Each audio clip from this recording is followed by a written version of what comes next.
जय श्री राम दोस्तों, हर हर महादेव। मैं आपकी प्राची अधिकारी। आज दोस्तों मैं घटना जो लेकर आई हूँ ये दक्षिणी करुणा यानी कि जो अफ्रीका है, अफ्रीका में आपको अगर जानकारी नहीं है तो बता देती हूँ। 2 काउंटी चलती हैं, यानी कि एक तो होती है इंग्लिश काउंटी, एक होती है फ्रेंच काउंटी, क्योंकि वहाँ पर इन लोगों का पहले मोनोपोली रही है, इनका राज्य रहा है। जैसा कि मैंने सुना, मेरे जो अफ्रीकन दोस्त थे उनसे मैंने सुना था कि एक तो नाइजीरियन इंग्लिश काउंटी है, जहाँ पर जिसके अंदर नाइजीरिया आता है वहाँ इंग्लिश बोली जाती है। जैसे कामरून है, वहाँ फ्रेंच बोली जाती है। कामरून के लोगों को, अगर आपके दोस्त कामरून के होंगे या उनके साथ आपने उनकी फैमिली के साथ समय व्यतीत करा होगा, जैसा कि मेरा व्यतीत करने का मुझे मौका मिला, तो वो लोग बहुत रिच कल्चर के होते हैं। नाइजीरियन जैसे लोगों को थोड़ा फंसाते हैं। अगर मान लीजिए किसी ड्रग में पकड़े जाएँ, कुछ पकड़े जाएँ, तो आपके घर भागते हुए आएंगे और आपके घर वो ड्रग डाल देंगे और आपको भी फंसा देंगे, आपसे कहेंगे पानी लाओ। लेकिन कामरून वाले रिच होते हैं। कामरून वाले जो होते हैं उनके पहनावे और उनके कल्चर से आप जान लेंगे कि उनकी पत्नियां जितने रिच कपड़े पहनती हैं, उनकी आधी से ज़्यादा कमाई उन पे चले जाती है। ऐसे कामरून वाले होते हैं। एनीवेज, यहाँ पर क्या हुआ है, अफ्रीका नाइजीरिया में लोकल पुलिस के मुताबिक ये जो घटना है ये साउथ करुणा के गाँव में हुई है। 4 गाँव को उस वक्त निशाना बनाया गया, जिसमें फुलानी मुस्लिम आतंकी संगठन, अब बहुत लोगों को पेट में दर्द हो जाएगा क्योंकि आतंकी संगठन ज़्यादातर यही होते हैं। फुलानी मुस्लिम आतंकी संगठन ने 134 घरों को आग के हवाले कर फूंक दिया। उसमें 22 लोगों की हत्या कर दी, गले काट दिए, आंतें काट दी, दिल निकाल लिए ऑर्गन सप्लाई के लिए शायद, और मार दिया उनको। और 3-4 लोग, मतलब टोटल 27 लोग मरे हैं। तो उसमें कुछ और लोगों की भी डेथ हुई है। तो टोटल नंबर 27 है अभी सरकारी आंकड़ों के हिसाब से, क्योंकि आपको पता है सरकारी आंकड़ा तो क्या ही होता है। और ये इसलिए हुआ है, अब ये भी बात मैं आपको बताने वाली हूँ, क्योंकि सेकुलर हिंदू जो हमारा गैंग है, या फिर जो लोग यहाँ भाईचारे की बकवास करने आ जाएंगे अभी थोड़ी देर में, जिनको बुलाया नहीं होगा लेकिन वो फिर भी बकवास करेंगे, मेरे खिलाफ FIR की बकवास करेंगे, तो उन लोगों के लिए भी, उन लोगों को तो मैं बोल नहीं रही हूँ ये कुछ भी, लेकिन हाँ ये है कि तुम नहीं आओ तो अच्छा है, यहाँ पर तुमसे मेरा कोई लेना देना नहीं है। 4 गाँवों को फूका इन्होंने। अपोच टाइम्स पुलिस का जो स्टेटमेंट है, मोहम्मद जलीले, अब ये मुसलमान ही बता रहे हैं, हाँ, ये पुलिस कमांड के स्टेट पुलिस कमांड के अथॉरिटी हैं, spokesperson, state police command Nigeria south Kaduna के मोहम्मद जलीले कहते हैं कि पड़ोसी पठारी राज्य बासा में LGA में हुई हिंसा के कारण हो सकता है कि साउथ करुणा में जो हिंसा हुई है ये उसका एक कारण रहा हो कि पहले बासा में जो पड़ोसी पठारी राज्य बासा में LGA में जो घटना हुई थी, ऐसी आगजनी की और इस तरह से लोगों को मारने की, उसी कारण ये हिंसा करुणा में हुई है। और अब इसके बारे में हमें स्टडी करनी होगी कि आखिर इसका मेन कारण क्या है। वो ये कह रहे हैं, international committee on Nigeria ICONK के सह संपादक कैबिल एल्प्स कहते हैं कि यह घटना कोई कोइंसिडेंट नहीं है, संयोग नहीं है। यह घटना एक टारगेटेड अटैक है, यानी कि सुनियोजित साजिश के थ्रू ये हमले किए जा रहे हैं।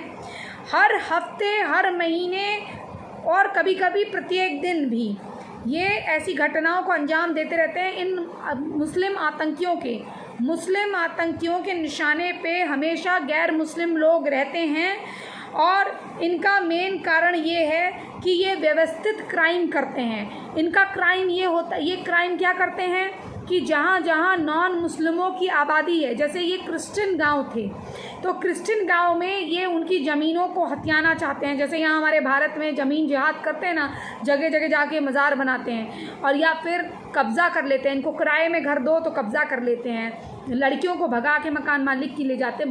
बहुत सारी चीज़ें इनके, हर चीज़ में इनका कुछ ना कुछ संयोजक रहता है। वैसे ही इन्होंने डरा धमका के उनकी ज़मीनों पे कब्ज़ा किया। इवन इतने गधे हैं, ये 3 अगस्त 2021 को घटना हुई है। खड़ी फसलें थी, उन फसलों कुछ फसलें तो आधी 90% फसलें जो है पक चुकी थी। उन पकी हुई फसलों को इन्होंने बर्बाद कर दिया, तहस नहस कर दिया, फिर आग जला दी, घरों में आग लगा दी। और उन पे क्या दबाव था? गांव को पहले ये नोटिस दे चुके थे कि धर्म परिवर्तन कर लो, कलमे पढ़ के मुसलमान बन जाओ, नहीं तो तुम्हारा नरसंहार हो जाएगा। और इनका नरसंहार कर दिया गया। अब आप देखिए, भारत हो, पाकिस्तान से तो क्या सफाया हो ही चुका है तुम लोगों का। अभी कुछ दिनों पहले वहाँ क्या हुआ है मालूम नहीं है तुम्हें। अब ये मंदिरों पे आक्रमण करते हैं। फिर अगर कोई बाबर आके हमारे वहाँ गैर कानूनी और गलत अनैतिक मस्जिद बना के गया होता है गुंबद डाल के, उस पर हम अगर अपना चाहते हैं तो उसके लिए हमें वर्षों तक केस लड़ना पड़ता है। हमारे कई लोग उसमें बलिदान हो जाते हैं। देश की रक्षा हम किससे कर रहे हैं ये बताओ? हम किससे कर रहे हैं? इस्लामिक मुल्कों से। इस्लामिक मुल्कों में कौन है? मुसलमान लोगों से हम अपने देश को बाहरी रूप पे बचा रहे हैं। हमारे देश का विभाजन किसने किया?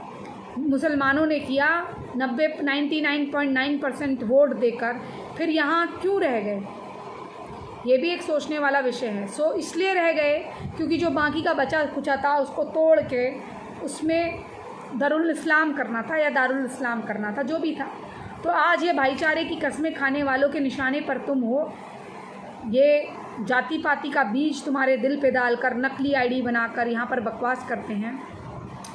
इनसे मैं कहना चाहती हूँ कि मैं तो कानून के अंतर्गत काम करती हूँ, और जो ये घटनाएं हैं ना, यहाँ नोटिस हैं और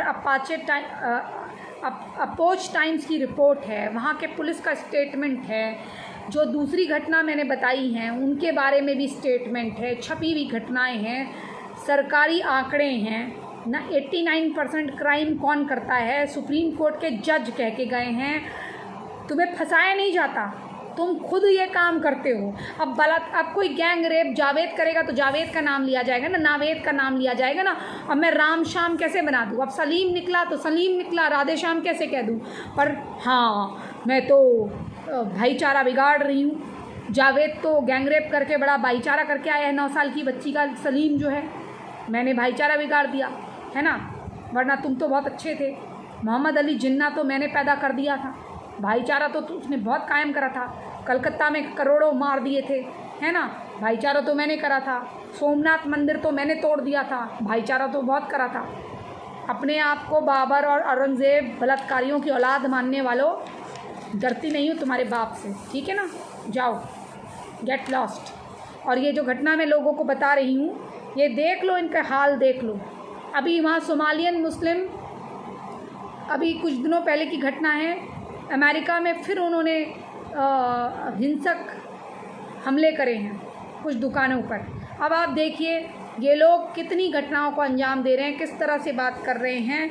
और वहाँ के जो लोग हैं वो खुद बता रहे हैं। पीपल्स यूनियन की प्रेसिडेंट हैं जोनाथन आस्की खुद बता रही हैं कि ये टारगेटेड अटैक हो रहे हैं। ये मैं नहीं कह रही हूँ, पीपल्स यूनियन की प्रेसिडेंट कह रही हैं कि ये मुस्लिम आतंकी सुनियोजित साजिश के थ्रू कर रहे हैं। वहाँ का जो Mohammed Jalige state police command का state police Africa Nigeria south Kaduna state police command spokesperson Mohammed Jalige के स्टेटमेंट है। ये किस के स्टेटमेंट पढ़ूँ? ये सबके स्टेटमेंट हैं और इनके मुताबिक ये हो रहा है। मुझे तो यहाँ दिखाई दे रहा है कि केरला में क्या हो रहा है, कन्याकुमारी में क्या हो रहा है, उड़ीसा में क्या हो रहा है, गुजरात में क्या हो रहा है, यूपी में क्या हो रहा है। कई लोग कह रहे थे ना कि यूपी और मध्य प्रदेश ही दिखता है और नहीं दिखता। तो सुनना, तेरे को बताती हूँ क्या क्या दिखता है। राजस्थान दिखता है मुझे, तुझे दिखता है राजस्थान में छोटी छोटी बच्चियों के साथ क्या हो रहा है दिखता है। वहाँ कौन कौन लोग पकड़े गए दिखता है। और तुझे दिखता है बॉम्बे में क्या हो रहा है, महाराष्ट्र में क्या हो रहा है दिखता है, सांगली में क्या हो रहा है, मराठवाड़ा में क्या हो रहा है दिखता है। नहीं दिखता है, दिखेगा भी नहीं, आंखें खोल के देख ले, ठीक है ना। और एक वकील की लड़की को इतना कानून मत बताया करो, क्योंकि अब लॉ कर रही हूँ मैं, तुम्हारी ऐसी तैसी करने वाली हूँ, क्योंकि तुम इतनी बकवास करते हो। तुम लॉ करते हो, तुम्हें लॉ बताती हूँ मैं लॉ कर रही हूँ, ठीक है ना।